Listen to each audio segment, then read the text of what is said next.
वो 100 रुपया हो लेकिन हमारे लिए लाख रुपया के बराबर है कि नहीं? क्योंकि ये मेन जो नात पढ़ने वाले हैं उनसे उनके सामने मैं सुना रहा हूँ। अरे ये कोई छोटी मोटी बात नहीं, गलत हो तो हजरत फौरन टोकेंगे, है कि नहीं? मोहब्बत के साथ बोलिए सुभान अल्लाह, और मोहब्बत के साथ बोलिए सुभान अल्लाह। के बुलवा लो तैयबा में आका मुझको भी एक बार, कैसा है वो शहर मदीना दिखला दो एक बार। अल्लाह रे नबी नूरेर छवि नबी तेरी सरदार, ओ कोनो भी शहर मदीना देखिए दो एक बार। आले सय्यदीना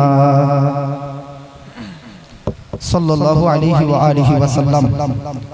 যাবতীয় প্রশংসা গুণগান গুণচর্চা সেই মহান স্রষ্টা আল্লাহ রাব্বুল আলামিনের জন্য, যিনি অক্ষয় অব্যয় অনন্ত অসীম এক অদ্বিতীয় ওয়াহদাহু লা শারীক। অতঃপর সে আল্লাহ পাকের শুকরিয়া আদায় করি যিনি আমাদের সকলকে উক্ত অনুষ্ঠানকে উদযাপিত করার, আয়োজন করার এবং অংশগ্রহণ করার সৌভাগ্য লাভ করিয়েছেন। পড়ুন আলহামদুলিল্লাহ। তারপরে পরে আমার আপনার নবী তথা সমগ্র সৃষ্টি জগতের নবীর উপর শান্তি ধারা দুরূদ সালাম অর্পিত হোক, বর্ষিত হোক। সবাই মিলে এক বাক্যে এক সুরে বলুন আল্লাহুম্মা আমিন। আজকের স্টেজের মাননীয় সম্মানীয় সভাপতি সাহেব এবং শুআরায়ে কেরাম এবং আরো অন্যান্য উলামায়ে আহলে সুন্নাহ এবং আমার সম্মুখে বসে আছেন আব্বাজান, ভাইজান, তরুণ যুবকেরা, ইসলামিক হিতাকাঙ্ক্ষী মা এবং ভগ্নীগণ, আপনারা সকলে ভালো আছেন তো?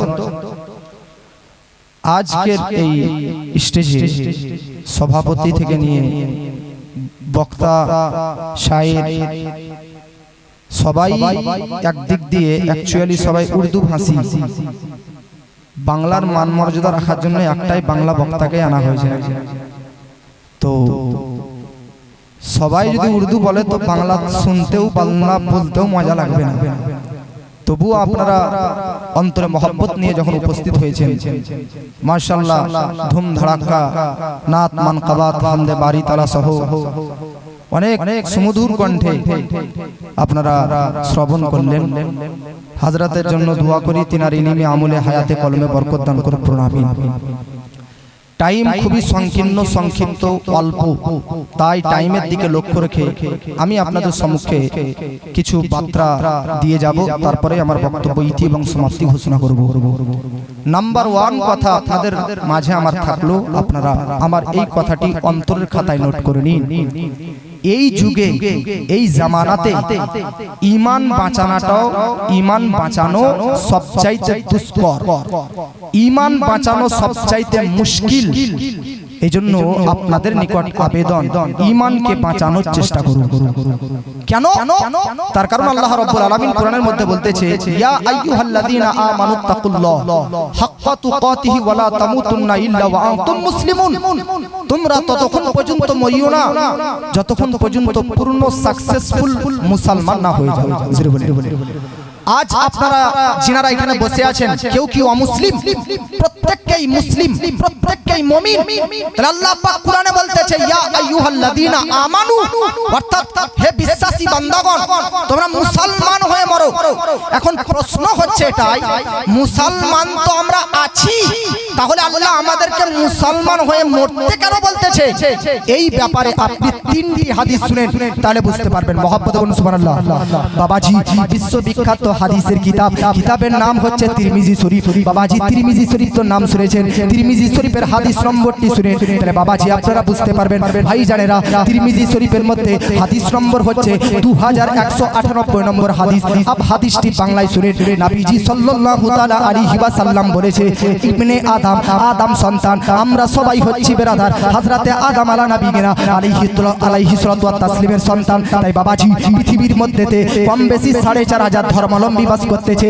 এই পুরো পৃথিবীর মধ্যে শুধু ইসলাম মান্যকারী বাস করতেছে এমনটা নয়, পুরো পৃথিবীর মধ্যে 4300 বেশি ধর্মের মানুষ বাস করতেছে।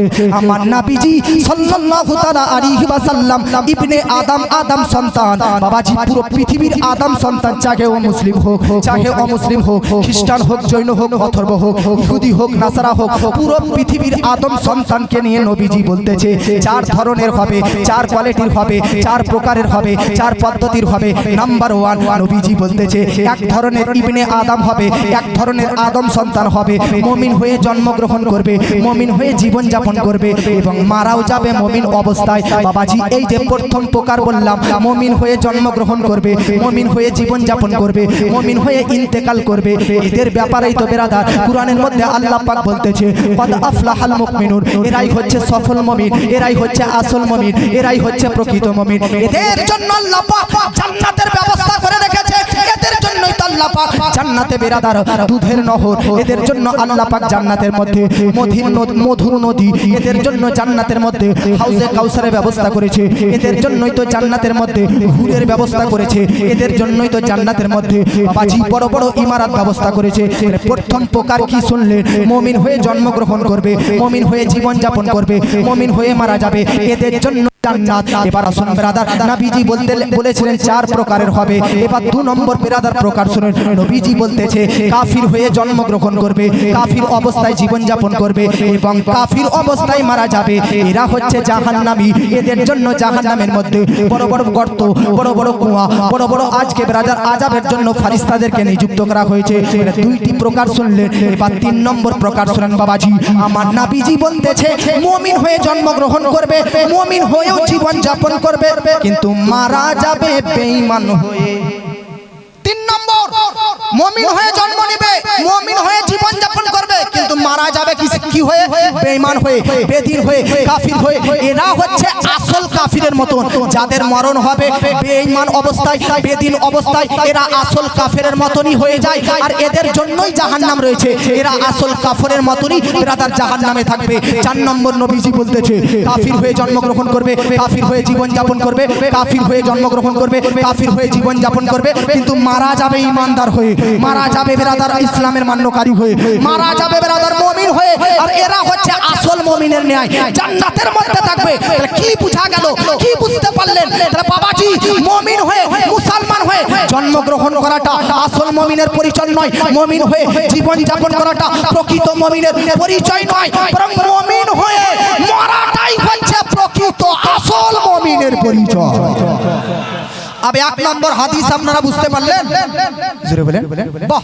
1 নম্বর হাদিস যদি আপনি বুঝতে পারলেন তাহলে একটা কথা শুনেন, একটা হাদিস বুঝা মানে কয়েক শত নফল নামাজের চাইতে বেশি সওয়াব পাওয়া।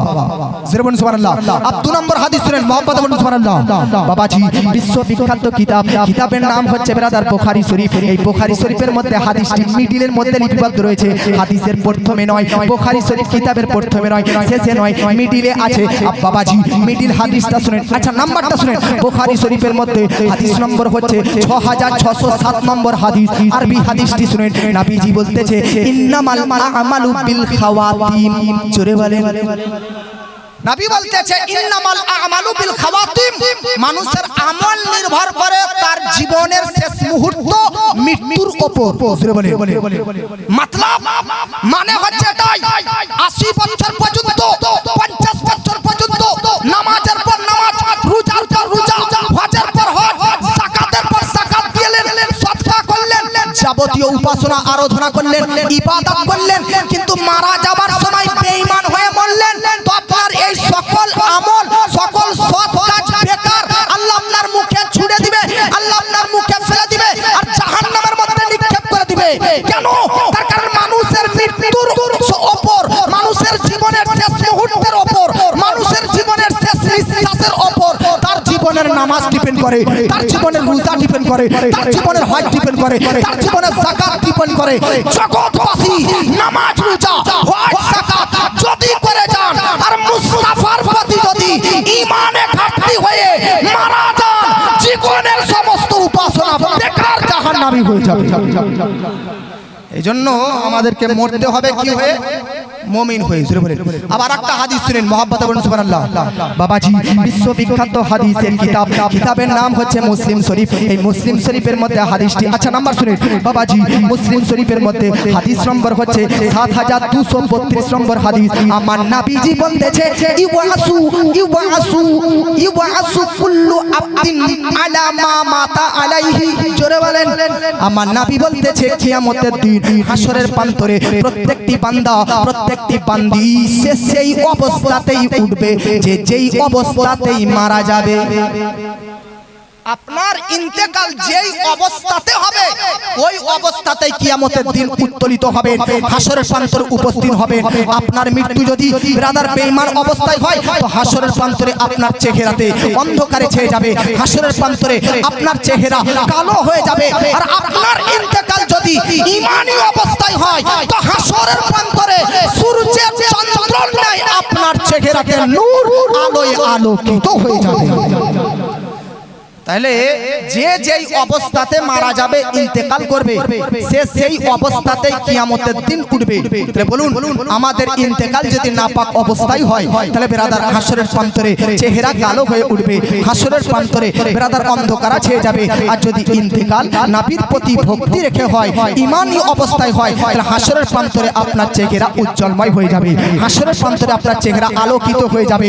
আর এদের ব্যাপারে আল্লাহ কুরআনের মধ্যে বলেছে ইয়াউমা তাবিয়াতু উজুহুন ওয়া তাসওয়াতু উজুহুন, হাসরের প্রান্তর কিয়ামতের দিন। এ বাবাজি আপনাদেরকে বলতে চাই আপনাদের গ্রামে মসজিদ আছে, আপনাদের গ্রামে মসজিদ আছে কিনা, ঈদগাহ আছে কিনা বলেন ব্রাদার। আপনার মসজিদের মধ্যে জুমার দিন হোক বা পাঁচ ওয়াক্তের নামাজ হোক, আপনার ঈদগাহতে ঈদুল ফিতরে হোক বা ঈদুল আযহাতে হোক, কয়টি কাতার হয়, কয়টি সাফ হয়, কাতার কয়টি হয়? তো কোন গ্রামের মসজিদে 10টি মসজিদে কাতার হয় বা 15টি কাতার হয়, 20টি কাতার হয়, ঈদগাহতে একটু বেশি হবে, 30টি কাতার হবে, 40টি কাতার হবে। কিন্তু ও হাসরের প্রান্তরে পৃথিবীর স্টার্ট থেকে এন্ড পর্যন্ত, শুরু থেকে শেষ পর্যন্ত সকল মানব জাতির কাতার টোটাল হবে 120টি। কটা বললাম? হাসরের ময়দানে হিন্দু মুসলিম জন্য গোটা পৃথিবীর সব ধর্মের মানুষ একত্রিত হবে, তখন টোটাল কাতার কত হবে? 120টি। আলহামদুলিল্লাহ পাঠ করুন। 120টি কাতারের মধ্যে 40টি কাতার আদম আলাইহিস সালাম থেকে ঈসা রুহুল আমিন পর্যন্ত 1,23,999টি কম বেশি নবীর উম্মতের কাতার থাকবে। আর একাই তানহা ওয়ানলি আমার নবীর উম্মতের কাতার 80টি থাকবে। মনে রাখবেন সূরাতুল ওয়াকিয়ার মধ্যে লিপিবদ্ধ রয়েছে হাসরের প্রান্তরে 3টি দলে মানুষ বিভক্ত হবে। বলুন কয়টি? 3টি দল। এই 3টি দলের মধ্যে একটা দল থাকবে ডান দিকে ডান পাশস্থ দল, একটা দল হবে বাম পাশস্থ দল। ডান পাশস্থ দল যারা হবে তারা হবে জান্নাতি, নরমাল জান্নাতি, নরমাল সাধারণ জান্নাতি। বাম পাশস্থ যে দলের হবে তারা কাফির বেদিন জাহান্নামী থাকবে। আর ডান পাশস্থ দল যে জান্নাতি ওদের একটা বাম দিকে একটা দুটো, আর নবীগণ সুহাদায়ে কেরামগণ এরকম যোগ্য বিজ্ঞ জান্নাতি মোস্ট জান্নাতি তিনাদের একটা কাতার হবে। এই নিয়ে টোটাল 3টি কাতার হবে। আপনারা বলুন বিরাদার কোন কাতারে থাকতে চান? বাম দিকে কি থাকতে চান? থাকতে চান না। আপনি কি করুন? আপনি বলবেন যে হুজুর আমি বাম দিকে থাকতে চাই না, হাসরের প্রান্তরে ডান দিকে থাকতে চাই। আচ্ছা আপনাদেরকে যদি জিজ্ঞাসা করি হাসরের প্রান্তরে বিরাদার মিল্লাত ইসলামিয়া মানুষের আমলনামা বিরাদার যদি জাহান্নামী হয় তো বাম হাতে দেওয়া হবে, জান্নাতি যদি হয় তো ডান হাতে দেওয়া হবে। আপনি কোন হাতে নিতে চান? তো আপনি বলবেন ডান হাতে নিতে চাই। আচ্ছা পুলসিরাতের রাস্তা, ও পুলসিরাতের রাস্তা যেটা চুলের চাইতে সূক্ষ্ম, ছুরির চাইতে ধারালো রাস্তা, ও রাস্তার মধ্যে আপনি কারেন্টের গতিবেগে পার হতে চান না আস্তে আস্তে আস্তে যেতে মিডিলে নিজের জাহান্নামে পড়তে চান? তো আপনি বলবেন বিরাদার ও চুলের চাইতে সূক্ষ্ম, ছুরির চাইতে ধারালো রাস্তাতে কারেন্টের গতিবেগে পার হতে চায়। তো ব্রাদার মিল্লাত ইসলামিয়া আপনাদেরকে বলতে চাই শুনেন জগৎবাসী, আপনি যদি বিরাদার কবরের মধ্যে জান্নাতুল ফেরদাউসের বিছানাতে ঘুমাতে চান তাহলে আপনার জান্নাতের বিছানায় ঘুমানো নির্ভর করে ঈমানি অবস্থায় ইন্তেকাল করার উপর। আপনার হাসরের প্রান্তরে ডান হাতে আমলনামা পাওয়া নির্ভর করে ঈমানি অবস্থায় ইন্তেকাল করার উপর। আপনি ডান পাশস্থ দল, ডান পাশস্থ কাতারের মধ্যে থাকবেন এটা নির্ভর করে ঈমানি অবস্থায় ইন্তেকাল করার উপর। আর সে পাকের ছায়া ছাড়া হাসরের ময়দানের কোনো ছায়া থাকবে না। সে আর সে পাকের ছায়াতে থাকা নির্ভর করে ঈমানি অবস্থায় ইন্তেকাল করার উপর। মিজানে দাড়ি পাল্লাতে আপনার নেকির পাল্লা ভারী হয়ে যাওয়া নির্ভর করে ঈমানি অবস্থায় ইন্তেকাল করার উপর। আপনাকে বলতে চাই হাসরের প্রান্তরে লিয়াউল হক নবীর নামের পতাকা যে উত্তোলিত হবে সে পতাকার নিচে থাকা ডিপেন্ড করে ঈমানি অবস্থায় ইন্তেকাল করার উপর। মাকামে মাহমুদ হাসরের প্রান্তরে ওই স্থানে আপনার থাকার ব্রাদার এন্ট্রি হওয়া নির্ভর করে ঈমানি অবস্থায় ইন্তেকাল করার উপর।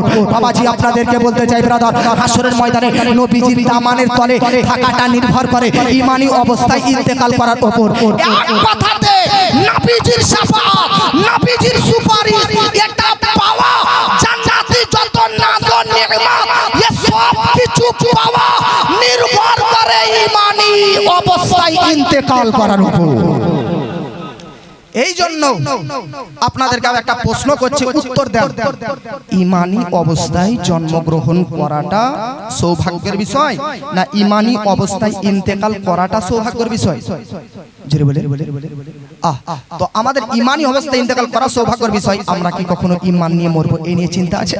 ও বড় পীর আব্দুল কাদের জিলানী বাগদাদের মসজিদে মনসুরে কাল ঈদের দিন আর আজ এত কান্না করে, লোকেরা জিজ্ঞাসা করে হুজুর কাল ঈদের দিন আনন্দের দিন খুশির দিন আর আপনি কান্না করেন কেন? आप क्यों रो रहे हैं?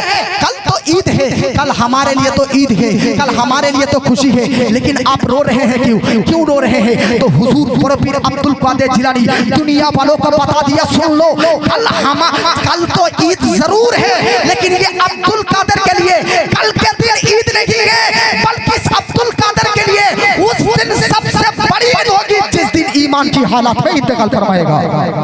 ये है ईमान के बारे में टेंशन।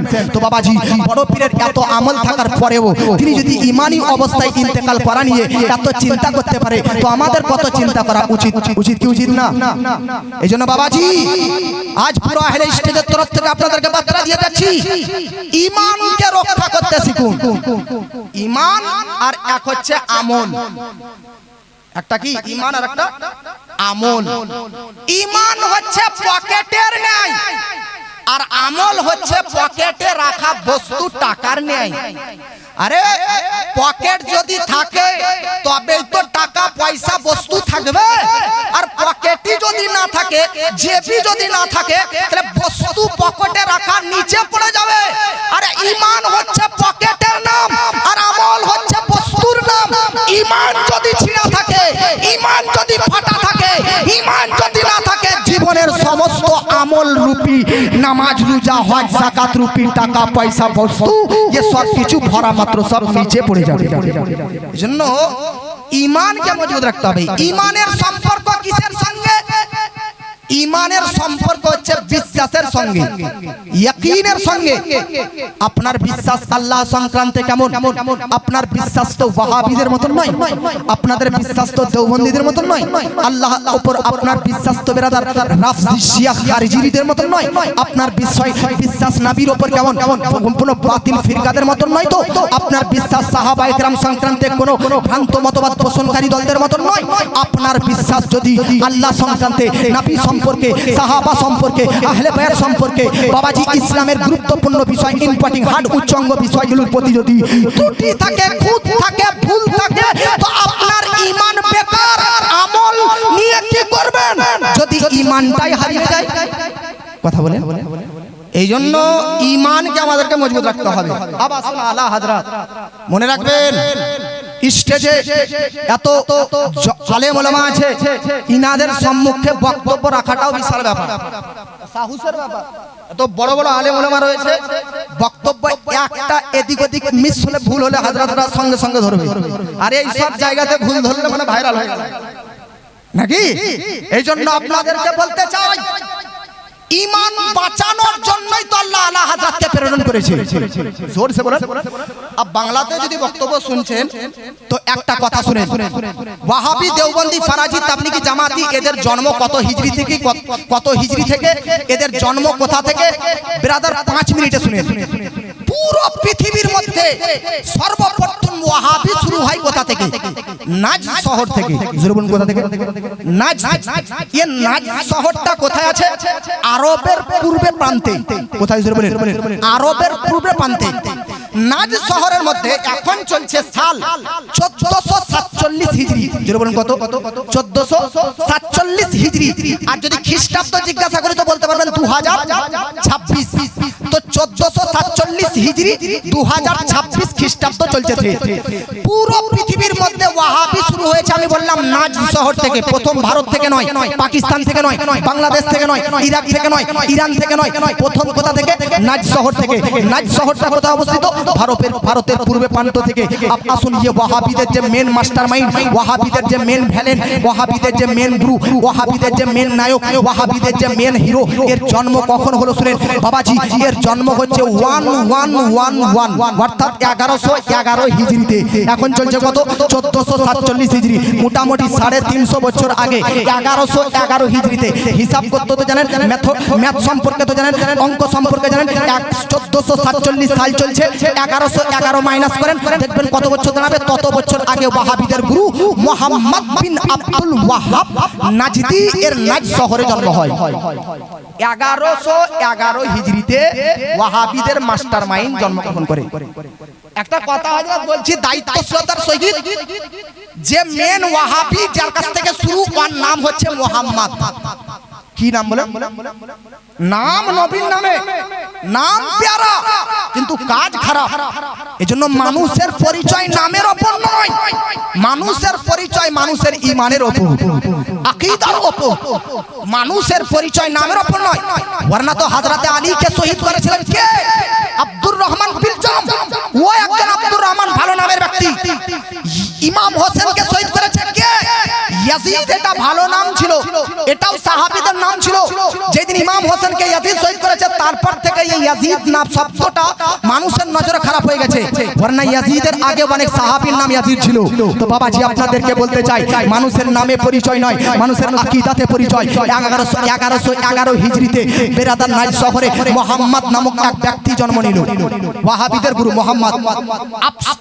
আশ্চর্যের বিষয়, মুহাম্মদ যে এই ওয়াহাবিদের লিডার, এর বাপ নাম কি জানেন? আব্দুল ওয়াহাব। ইনি ছিলেন হাম্বলি মাযহাবের পাক্কা সুন্নি লোক। জোরে বলুন সুবহানাল্লাহ। কি মতলব, কি মতের ছিল? হাম্বলি মাযহাবের ব্যক্তি। বেটা থেকে ওয়াহাবি শুরু, আর বাপ হচ্ছে আহলে সুন্নাত ওয়াল জামাতের লোক। আপনাকে আরেকটা কথা বলি, শর্ট লাগা। এই ওয়াহাবিদের মাস্টারমাইন্ড মুহাম্মদ, তার দাদা নাম হচ্ছে সুলাইমান বিন আশরাফ। ইও ছিল হানাফি মাযহাবের ব্যক্তি, আহলে সুন্নাত ওয়াল জামাত, সুন্নি জামাতের লোক। দাদাও সুন্নি, বাপও সুন্নি। আপ শুনেন, ওয়াহাবিদের মাস্টারমাইন্ড মুহাম্মদ, এর নিজের ভাই, সাদ ভাই নয়, নিজের ভাই, নাম হচ্ছে সুলাইমান। ইও পাক্কা সচ্চা আলিম, ফকিহ আর আহলে সুন্নাত ওয়াল জামাতের সৈনিক। ওয়াহাবিদের মাস্টার মাইন্ডের ভাই সুলাইমান সুন্নি, আর এত বড় আলিম ছিলেন। তিনি আলিম হওয়ার পর সে তার ভাই সারা জীবন গোটা পৃথিবীবাসীকে বলে দিয়েছেন যে আমার ভাইয়ের কেউ পায়রাবি করিও না, অনুগত করিও না, আমার ভাইয়ের হাতে কেউ আজকে হাত রাখিও না, কারণ সে হচ্ছে ফিতনাখোর, সে হচ্ছে দ্বন্দ্ববাজ, সে হচ্ছে জাহান্নামী। এমন কি ওয়াহাবিদের মাস্টার মাইন্ড মুহাম্মদ, তার ভাই বেরাদার, সে ওই ওয়াহাবিদের মাস্টার মাইন্ড তার নিজের ভাইয়ের বিপক্ষে একটা কিতাব পর্যন্ত লিখেছে। কি বললাম? কিতাব। আমি আপনাকে বলতে চাই, ওয়াহাবিদের মাস্টারমাইন্ড মুহাম্মদ, তার চাচার নাম ইব্রাহিম, সেও হচ্ছে একজন ফকিহ আলিম, সেও সুন্নি জামাতের লোক। সুবহানাল্লাহ।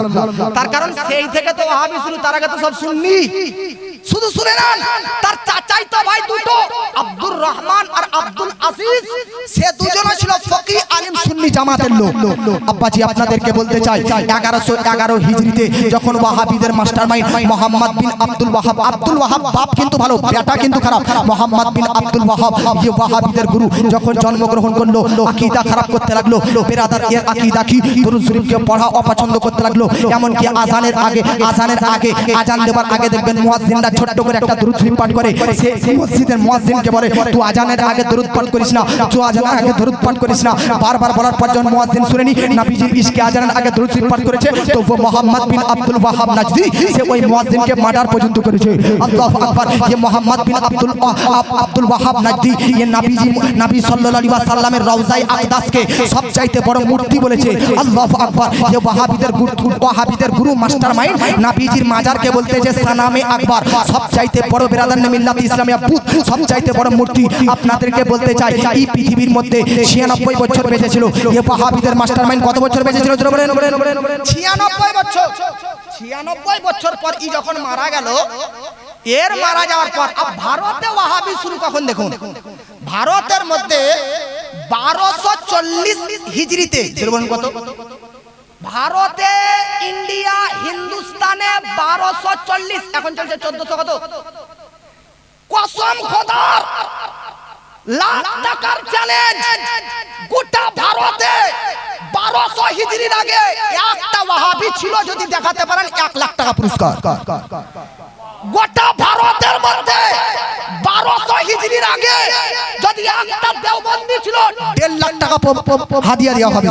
গোটা ভারতে 1200 হিজরির আগে যদি একটাও বেরাদার কোনো বেরাদার না বাতিল ফিরকা ছিল, তো প্রমাণ করুন 2 লাখ টাকা পুরস্কার দেওয়া হবে।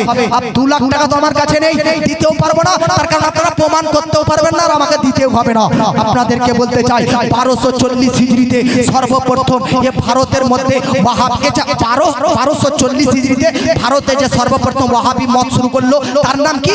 তার নাম হচ্ছে মৌলভী ইসমাইল দেহলভী। হাজরাতের নাম ইসমাইল বলে ভাবিয়েন না, ইনি ও যে ভারতের প্রথম ওয়াহাবি শুরু করলো মত, আমারও নাম ইসমাইল। তো এ ভারতে যে ওয়াহাবি মত প্রকাশ করলো, ওয়াহাবি মত শুনেন, ভারতে যে ওয়াহাবি মত সর্বপ্রথম প্রকাশ করলো, তার নাম কি বললাম? মৌলভী ইসমাইল।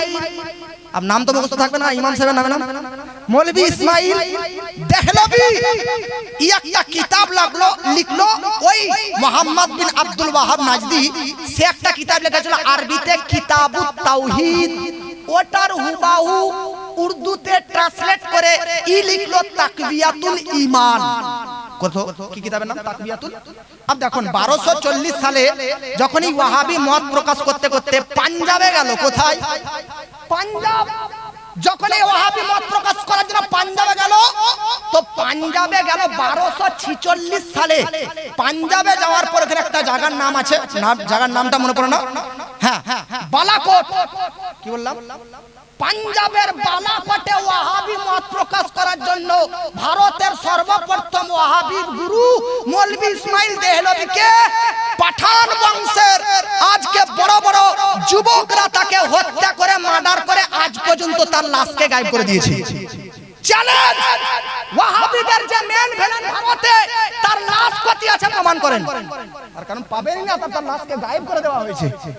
আবি যখন মারা গেল 1246 হিজরিতে জিলহজ মাসে, ই মারা যাওয়ার পর ভারতের মধ্যে এবার জন্ম নিল কে? মৌলভী আশরাফ আলী থানভী, কাসিম নানতুবি, খালিল আহমদ আম্বেঠি, তারপরে রশিদ আহমদ গাঙ্গুহি, এইরকম কয়েকজন ব্যক্তি জন্মগ্রহণ করলো ওই মৌলভী ইসমাইল দেহলভীর এজেন্ট হয়ে।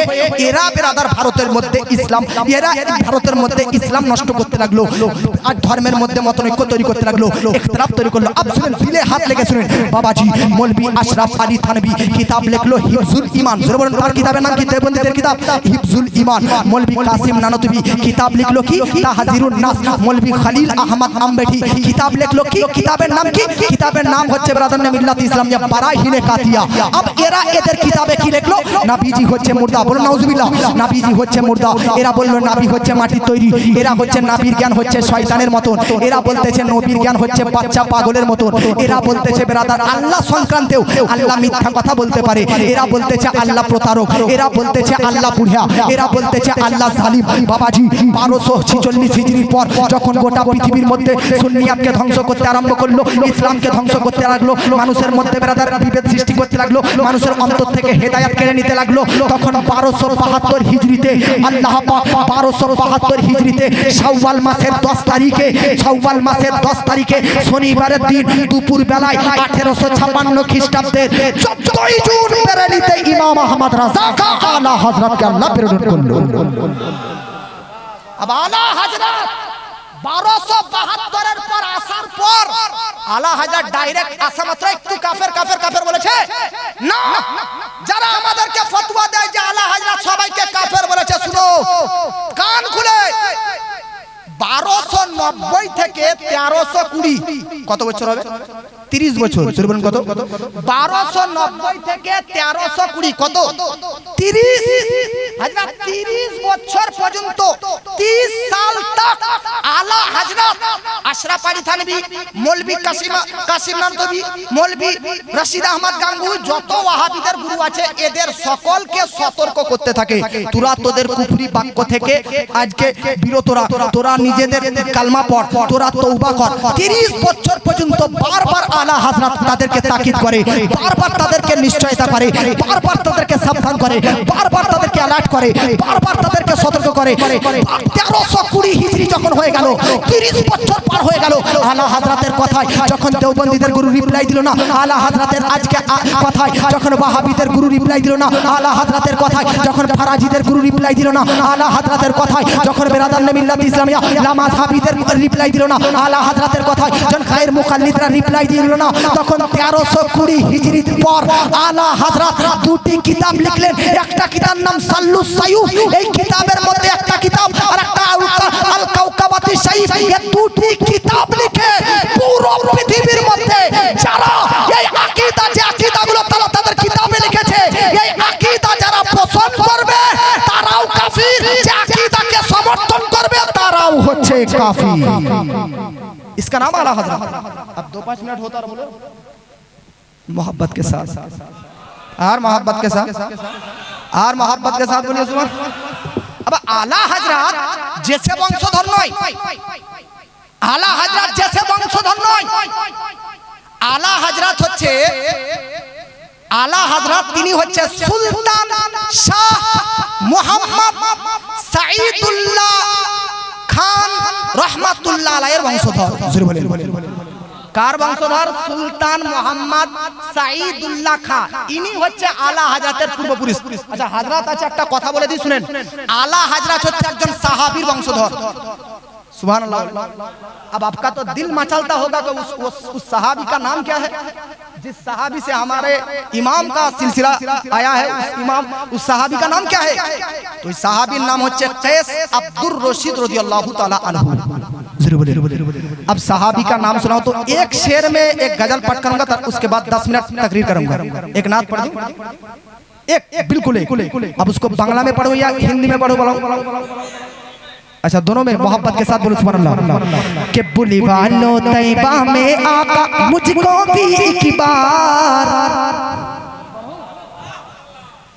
अच्छा माशाल्लाह हाँ ये जो मैं पढ़ रहा हूँ ये इसलिए कि हजरत है इसलिए बहुत स्टेज में पढ़ा इसका बांग्ला मैं किया इसको बांग्ला में भी करूंगा तो एक शेर पढ़ूंगा पूरा नहीं पढ़ूंगा तो हजरत है हजरत को सुनो तो एक लाइन उर्दू में एक लाइन बांग्ला में ताकि लोगों को समझ में आए अब मोहब्बत के साथ बोलिए सुभान अल्लाह के बुलवा लो तैबा में आका मुझको भी एक बार कैसा है वो शहर मदीना दिखला दो एक बार আল্লাহর নবী নূরের ছবি আল্লাহর নবী নূরের ছবি নবীদের সরদার ও গো নবী শহরে মদিনা দেখিয়ে দাও একবার इसी ने बताया उसी ने सुनाया इसी ने बताया उसी ने सुनाया शहरे मदीना माशाल्लाह है यही तो चाहता था कि हजरत के सामने पढ़ो और हजरत कुछ नवाजे चाहे वो 100 रुपया हो लेकिन हमारे लिए लाख रुपया के बराबर है कि नहीं क्योंकि ये मेन जो नात पढ़ने वाले हैं उनसे उनके सामने मैं सुना रहा हूँ अरे ये कोई छोटी मोटी बात नहीं गलत हो तो हजरत फौरन टोकेंगे है कि नहीं मोहब्बत के साथ बोलिए सुभान अल्लाह और मोहब्बत के साथ बोलिए सुभान अल्लाह के बुलवा लो तैबा में आका मुझको भी एक बार कैसा है वो शहर मदीना दिखला दो एक बार अल्लाहर नबी नूरेर छवि नबीদের सरदार ओ गो नबी शहर मदीना देखिए दो एक बार किसी ने सुनाया उसी ने बताया शहर मदीना ऐसा है ए বলেছে সে বলেছে নবীর রওজা দেখতে এমন হাজি বলেছে শিক্ষক বলেছে নবীর রওজা देखते अमोर इसी ने बताया उसी ने सुना सुनाया शहरे मदीना ऐसा है मैं भी जाकर देखूं आका गुंबद खज़रा कैसा है अम्मियों की ये देखे वो आका नबीर रोज़ा देखते केमन और जिसने देखा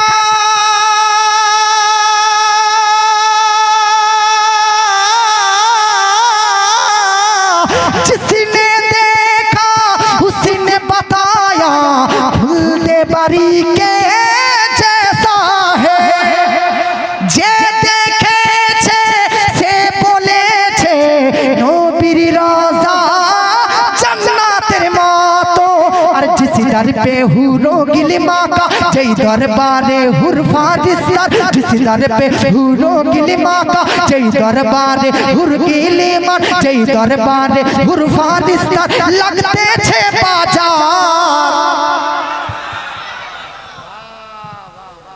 अब एक ही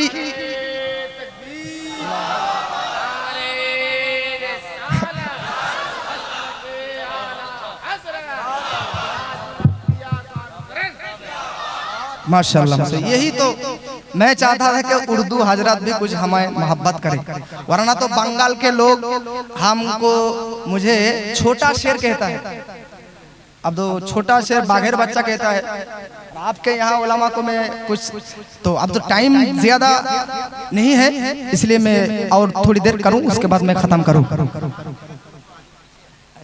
माशाल्लाह माशाल्लाह अच्छा अच्छा बाबा अच्छा माशाल्लाह माशाल्लाह अच्छा मैं तकरीर थोड़ा हजरत सुना दो लास्ट में फिर एक दो शेर पढ़ूंगा मोहब्बत के साथ बोलूं सुभान अल्लाह बाबा जी आला हजरत कार वंशधर शाह सुल्तान मोहम्मद सईदुल्लाह यारखा रहमतुल्लाह अलैहिর বংশধর ইনি হচ্ছেন আফগানিস্তানের বাসিন্দা ছিলেন ইনি আফগানিস্তানের কান্দাহারের বাসিন্দা ছিলেন আল্লাহু আকবার শাহ সাঈদুল্লাহ খান ইয়া রহমাতুল্লাহ আলাই তিনি বিরাদার আফগানিস্তান থেকে লাহোরে আসলেন লাহোর থেকে দিল্লি আসলেন দিল্লি থেকে ব্রাদার বেরেলি আসলেন উনার সন্তান শাহ সাঈদুল্লাহ খান রহমাতুল্লাহ আলাইহির পুত্রের নাম শাহ সাআদাত ইয়ারখা রহমাতুল্লাহ আলাই শাহ সাআদাত ইয়ারখা রহমাতুল্লাহ আলাইহির পুত্রের নাম হচ্ছে মোহাম্মদ আজম রহমাতুল্লাহ আলাই মোহাম্মদ আজম রহমাতুল্লাহ আলাইহির পুত্রের নাম হচ্ছে মোহাম্মদ হাফিজ কাজিম আলী রহমাতুল্লাহ আলাই মোহাম্মদ হাফিজ কাজিম রহমাতুল্লাহ আলাইহির পুত্রের নাম হচ্ছে ব্রাদার মাওলানা রেজা আলী খান রহমাতুল্লাহ আলাই মাওলানা রেজা আলী খান রহমাতুল্লাহ আলাইহির পুত্রের নাম হচ্ছে মাওলানা নাকি আলী খান আর মাওলানা নাকি আলী খান পুত্রের নাম হচ্ছে মাওলানা আহমদ রাজা খান ये आला हजरत कार नाम या आला हजरत হচ্ছে তার নাম अब सुनन दिल লাগিয়ে आला हजरत कार नाम आला हजरत তো তার নাম যিনি বাল্যকালে শৈশবকালে বিসমিল্লাহ খানিতে লামানিফের মধ্যে এই দুটি শব্দ কেন জড়িত এই প্রশ্ন করে নিজ শিক্ষককে হতবাক করে দিয়েছে ওর নাম হচ্ছে আলা হযরত কার নাম যিনি বাল্যকালে শৈশবকালে কিতাব বইপত্র একবার দুবার দেখতেন তারপর হুবাহু সেম টু সেম শিক্ষককে ব্রাদার সেই শিক্ষা সেই কিতাবটা পড়ে सुनिए दीदी तार नाम होचे आला हजरत का नाम वो आला हजरत का नाम जे आला हजरत 3.5 বছর বয়সে একজন অচেনা আরাবিয়ান ব্যক্তির সঙ্গে দীর্ঘ সময় আরবি ভাষায় কথোপকথন করেছে তার নাম হচ্ছে আলা হযরত সুবহানাল্লাহ আলা হযরত কার নাম ইয়া আলা হযরত যিনি বাল্যকালে শৈশবকালে নিজ শিক্ষককে সালামের মাসলা শিখিয়েছে তার নাম হচ্ছে আলা হযরত কার নাম ইয়া আলা হযরত হচ্ছে তার নাম 4 বছর বয়সে পূর্ণ কুরআন মাজিদ দেখে পাঠ করে সমাপ্ত করেছে তার নাম হচ্ছে আলা হযরত কার নাম যিনি 6 বছর বয়সে 12 রবিউল আউয়াল উপলক্ষে বিশাল জনসমাবেশে নবী দিবস উপলক্ষে দীর্ঘ হাট উচ্চ অঙ্গের উর্দু ভাষাতে বক্তব্য রেখেছেন যিনার বক্তব্য শুনে বড় বড় উচ্চ অঙ্গের আলিম উলামারা আশ্চর্যান্বিত হয়ে সুবহানাল্লাহ দ্বারা তিনাকে মুখরিত করেছিলেন আলা হযরত কার নাম শুনেন বাবাজি আলা হযরতের বাল্যকাল শুনে বাচ্চারা কি কখনো এরকম হতে পারে সাধারণ বাচ্চারা 7-8 বছর বয়সে কেবল কথা বলতে পারে স্পষ্ট ভাবে কিন্তু ইয়ে ও আলা হযরত যিনি 8 বছর বয়সে বেরাদার 8 বছর বয়সে আরবি ব্যাকরণের প্রসিদ্ধ পুস্তক হেদায়েতুন নূর এই হেদায়েতুন নূর আলিয়া মাদ্রাসাতে আলিম ক্লাসে পড়ানো হয় এই হেদায়েতুন নূরের সারা এই হেদায়েতুন নূর ব্যাখ্যা ব্যাখ্যা গ্রন্থ আলা হযরত কিতাব লিখতে আরম্ভ করলেন 8 বছর বয়সে। সুবহানাল্লাহ। আলা হযরত কার নাম? তার নাম আলা হযরত। তিনি 10 বছর বয়সে উসুল ফিকহর বিখ্যাত কিতাব মুসাল্লামুস সুবুতের শারা লিখেছেন। আলা হযরত কার নাম? আল্লাহু আকবার।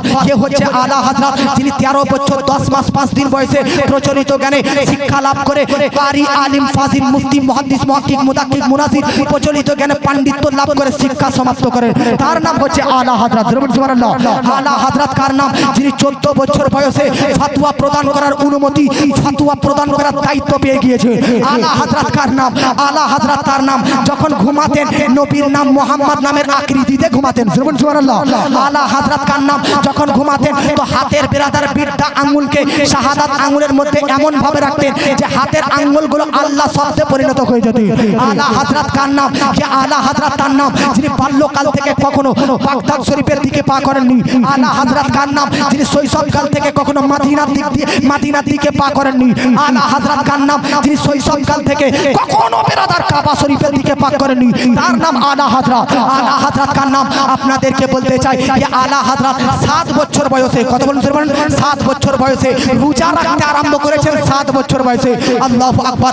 7 বছরের বাচ্চা আলা হযরত রোজা রেখেছেন। একটা রোজা পার হয়ে যায়, দুটা রোজা পার হয়ে যায়, তিনটা রোজা পার হয়ে যায়, তিনটা চারটা রোজা যখন পার হয়ে যায় তখন আলা হযরতের বাপ উমদাতুল মুহাক্কিকিন মুফতি নাকি আলী খাঁ আলা হযরতকে ব্রাদার একটা গোপন জায়গাতে রুমের ভিতরে আনার পর বলতেছে, আহমদ রাজা দুপুর হয়ে গেছে, তুমি অলরেডি 3টি রোজা রেখে নিয়েছো, আব দুপুর হয়েছে 4টি রোজা রাখতে হবে না, তোমার শরীর ক্লান্ত হয়ে যাবে, অসুস্থ হয়ে যাবে, তুমি খেয়ে নাও, এই গোপন রুমে কেউ তোমাকে দেখতে পাবে না, তুমি খেয়ে নাও। তো আলা হযরত 7 বছরের তাকওয়া দেখুন, 7 বছর বয়সে বললেন, আব্বাজি আমাকে যদিও বা গ্রামের মানুষ এ পাড়া উপাড়া প্রতিবেশী দেখে না, কিন্তু যার রোজা রাখছি সে রব্বে কাদির তো দেখতেছে। আব্বাজি তার নাম হচ্ছে আলা হযরত, যিনি 7 বছর বয়স থেকে রোজা রাখা কন্টিনিউ করেছেন, তো জীবনের শেষ মুহূর্ত পর্যন্ত রোজা রেখেছেন। সুবহানাল্লাহ। আলা হযরত কার নাম? যিনি অসুস্থ অবস্থাতেও রোজা রেখেছেন। আলা হযরত কার নাম? আপনাদেরকে বলতে চাই আলা হযরত যে ব্যক্তিত্বের নাম নয়, যিনি জীবনের শুরু থেকে, যিনি বাল্যকাল থেকে 68 বছর পর্যন্ত জীবনের শেষ মুহূর্ত পর্যন্ত জীবনে কোনোদিন এক ওয়াক্তের নামাজের কাজা করেননি। তার নাম হচ্ছে আলা হযরত। এক ওয়াক্তের নামাজ কাজা তো দূরের কথা, জামাত পর্যন্ত তিনি ছাড়েননি। সুবহানাল্লাহ। আলা হযরত কার নাম? এই আলা হযরত তার নাম যিনার প্রতি যাকাত ফরজ ছিল না। কেন? তার কারণ হচ্ছে যাকাত ফরজ হওয়ার আগেই তিনি সবকিছু বন্টন গরিবদের মধ্যে করে দিতেন। সুবহানাল্লাহ। আলা হযরত কার নাম? আলা হযরত বেরাদার, যিনি দুবার হজ করেছে, একবার বেরাদার 23 বছর বয়সে আর একবার 51 বছর বয়সে।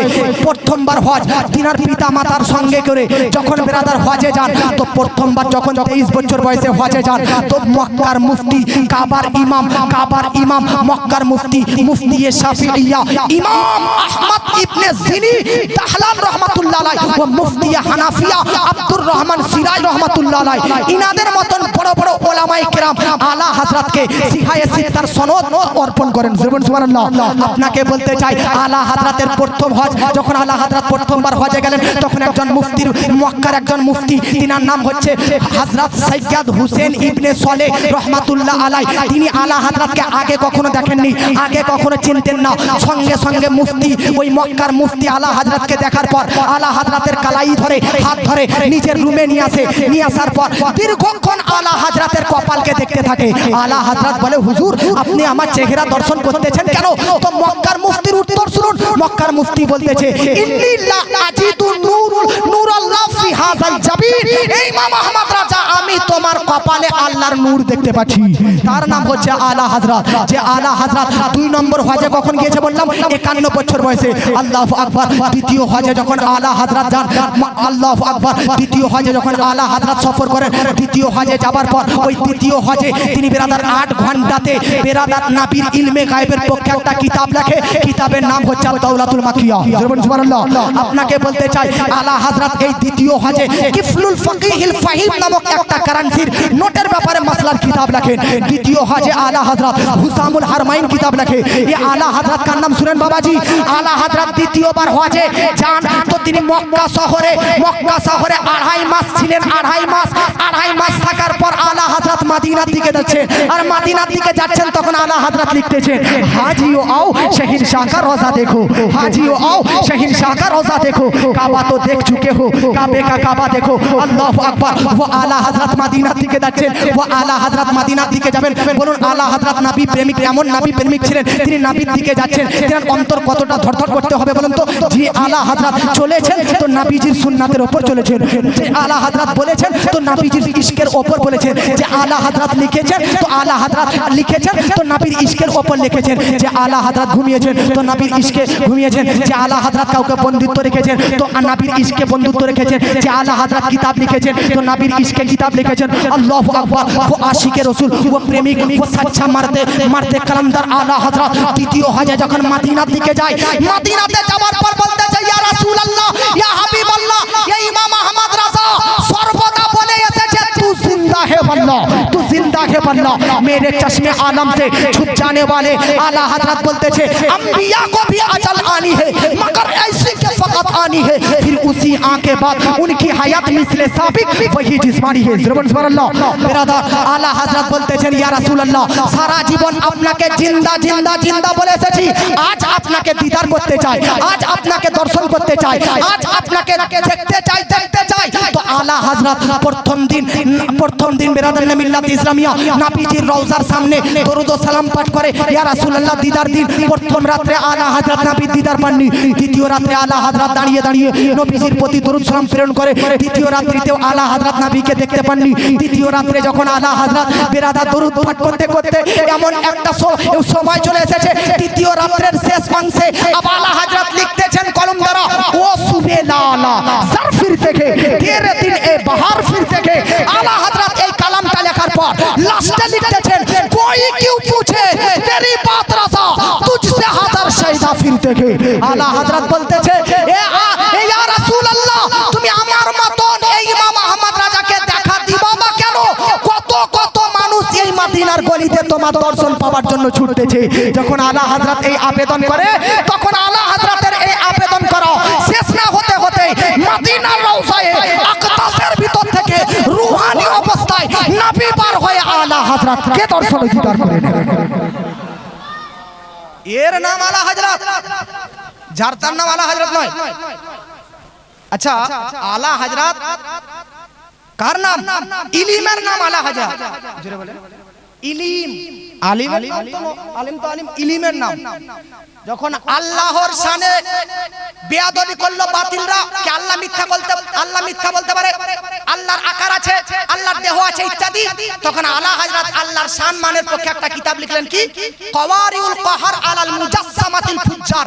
এই কিতাবে 250টি দলিল দিয়ে আহলে সুন্নাত ওয়াল জামাতের মত প্রকাশ করলেন। সুবহানাল্লাহ বলেন। শুধু তাই নয়, আলা হযরত আল্লাহর শানের পক্ষে কিতাব লিখেছেন, সুবহানাস সুবুহ, এই কিতাব লিখেছেন। সুবহানাল্লাহ। শুধু তাই নয়, আলা হযরত আনোয়ারুল, বাহ মাশাআল্লাহ, আলা হযরত এমন একটা টপিক জিনার ব্যাপারে বললে শেষ হবে না, বহুত টাইম লাগবে। আলা হযরত কে আজ শিয়া, রাফজি, খারজি অনেকেই দেখতে পারেন না। কেন বা দেখতে পাবেন? তার কারণ তাদের খণ্ডন যে আলা হযরত করেছে। জোরে বলেন। अब आला हजरत তিনি 1500 কিতাব লিখেছে। তো আলহামদুলিল্লাহ 50টি কিতাব, 50টি কম বেশি টপিকের উপর কিতাব জিনার লিখনি আমি বিরাদরানে মিল্লাত ইসলামে মুখস্থ আপনাদেরকে শোনাতাম। 50টি কমপক্ষে কিতাব আলা হযরতের রিসালা লিখনিগুলো। তো জাস্ট টাইম নেই, আপনাদেরকে লাস্ট এটা বলি, মাসলাকে আলা হযরতের উপর কায়েম ও দায়েম রাখুন। হ্যাঁ, আর একটা কথা, সুন্নি আমরা, তবে সুন্নির সঙ্গে বেরেলমি লাগাবেন। কেন? দোকানদারে একটা দোকানে এক ব্যক্তি এসেছে, কাস্টমার আসার পর বলছে ঘি দেন ঘি। তো দোকানওয়ালা বলছে দেশি ঘি নেবেন না কি? তো বলছে ভাই ঘি চাইছি, তুই আবার দেশি লাগাচ্ছি কেন? তো বলছে শুন, এই দুনিয়া হচ্ছে ডিজিটাল যুগ, ভেজালের যুগ। কিছু ঘি আছে ডালডা যুক্ত ঘি, সে ডালডা যুক্ত ঘি তুই নিবি না, তার জন্য দেশি লাগালাম। দেশি ঘি মানে ডালডা যুক্ত নয়, ভেজাল মুক্ত, ডালডা মুক্ত। ঘি আসল শব্দ। দেশি লাগালে ভেজাল, যত রকমের ভেজাল, যত রকমের ডালডা মুক্ত পাওয়া যাবে, টাটকা স্বচ্ছ পাওয়া যাবে। তো ঘির সঙ্গে দেশি লাগালে যেমন আসল ঘি প্রমাণ হয়, বর্তমান যুগে দেওবন্দিরাও নিজের কে গোপন রাখার জন্য সুন্নি বলে, বর্তমান যুগে আহলে হাদিসরা নিজেরকে গোপন রাখার জন্য সুন্নি বলে, শিয়ারা নিজেকে গোপন রাখার জন্য সুন্নি বলে, রাফিরা নিজেকে গোপন রাখার জন্য সুন্নি বলে। अब সাধারণ ব্যক্তিরা অবাক যে কে সুন্নি আসল রে ভাই, সবাই তো সুন্নি বলতেছেন। তো দেশি ঘির সঙ্গে যুক্ত করলে যেমন আসল ঘি প্রমাণ হয়, সুন্নির সঙ্গে বেরেলবি যুক্ত করলে আসল সুন্নি প্রমাণ হয়ে যায়। ये হচ্ছে সুন্নি বেরেলবি। আর আমরা হচ্ছে মাসলাকে, আর এক মিনিট, মাসলাকে আলা হযরতের লোক। কি লোক? আচ্ছা, মাসলাকে আলা হযরত মানে এটা আলা হযরতের নতুন মাসলাক নয়, এই মাসলাক ১৫০০ বছর আগেকার মাসলাক। আচ্ছা আচ্ছা, একটা কথা শুনুন। এই যে ঘর থেকে, যে ঘরে আমাদেরকে থাকতে দিয়েছে, স্টেজ পর্যন্ত আসতে টাইম লাগলো 10 মিনিট। কত মিনিট? 10 মিনিট। বৃষ্টি যদি না হতো, পানি না হতো, টাইম লাগতো কত মিনিট? 5 মিনিট। এইরকমই আমাদের গ্রাম, আমাদের স্টেশন থেকে যেতে টাইম লাগছে এখন কত জানেন? 20 মিনিট। আগে টাইম লাগতো 40 মিনিট। তো এখন 20 মিনিট, আগে 40 মিনিট কেন?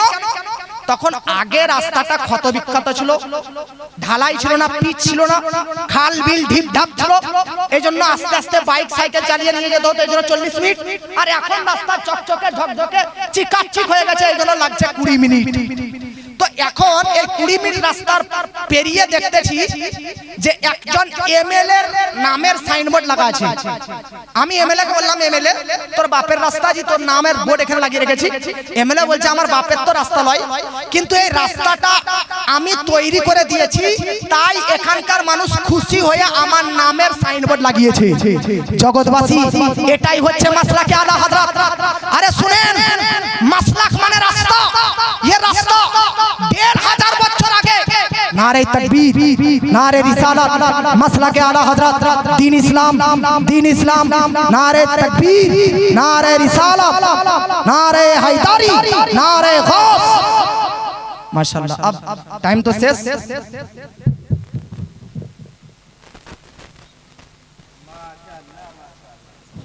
কোন জায়গাতে নবীর নূরের পক্ষে অ্যাটাক করে রাস্তাকে বিল করে দেয়, কোন জায়গাতে 40 চাহারুমের প্রতি অ্যাটাক করে রাস্তাকে খাল বিল উঁচু নিচু করে দেয়, কোন জায়গাতে ব্রাদার সাহাবায়ে কেরামের বিরুদ্ধে কথা বলে রাস্তাকে খারাপ করে দেয়, কোন জায়গাতে আহলে বায়াতের পক্ষে খারাপ বলে রাস্তাকে খারাপ করে দেয়, কোন জায়গাতে হযরতে আমিরে মুয়াবিয়ার বিষয় খারাপ বলে রাস্তাকে উঁচু নিচু করে দেয়, কোন জায়গাতে আল্লাহর ব্যাপারে খারাপ বলে রাস্তাকে উঁচু নিচু করে দেয়। রাস্তা তো একটাই। ১৫০০ বছর আগে সাহাবীর যুগে, তাবেঈনের যুগে, তাবেঈর যুগে চকচকে ঝকঝকে ছিল। যেই দিন থেকে ওয়াহাবিরা আসলো, ইসলামের এই রাস্তাটা বেরাদার উঁচু নিচু খাল ঢিপ ক্ষত বিক্ষত হয়ে গেল। 1272 হিজরির পর ইমাম আহমদ রাজা খাঁ আলা হযরত মুজাদ্দিদ হয়ে জন্মগ্রহণ করার পর এই রাস্তার উপর যেখানে উঁচু নিচু ছিল, যেখানে বেরাদার খাল ঢিপ ছিল, সেখানে বেরাদার আলা হযরত কখনো ইলমে গায়বের পক্ষে দলিল লাগিয়ে রাস্তাটাকে চকচকে করে, কখনো নবীর নূরের পক্ষে দলিল লাগিয়ে রাস্তাটাকে ঝকঝকে করে, কখনো 40 চাহারুমের দলিল দিয়ে রাস্তাটাকে চকচকে ঝকঝকে করে, কখনো আল্লাহর পক্ষে শানওয়ানের পক্ষে দলিল দিয়ে রাস্তাকে চকচকে ঝকঝকে করে। আব্বাজি, ইসলামের প্রত্যেকটি মৌলিক বিষয়ের উপর দলিল দিয়ে, প্রুফ দিয়ে, এভিডেন্স দিয়ে কিতাব ১৫০০ লিখে এই ইসলামের রাস্তাটাকে যখন চকচকে ঝকঝকে করে দিল, তো 14 শতাব্দীর সুন্নিরা দেখলো এই অবদান তো পাকিস্তান বাংলাদেশের কারণ নয়, বরং ভারতের বেরেলি থেকে তখন এই রাস্তার সামনে মাসলাকে আলা হযরতের বোর্ড লাগিয়ে দিল। এমএলএ এর নাম থাকলে যেমন এমএলএ রাস্তা নয়, মাসলাকে আলা হযরত মানে আলা হযরতের বানানো মাসলাক নয়, নয়, ये मसलक तो मसलक इमाम आजम अबू हनीफार ना, ये मसलक तो मसलक अहले सुन्नत वल जमाआतेर अब অপর নাম দ্বিতীয় নাম।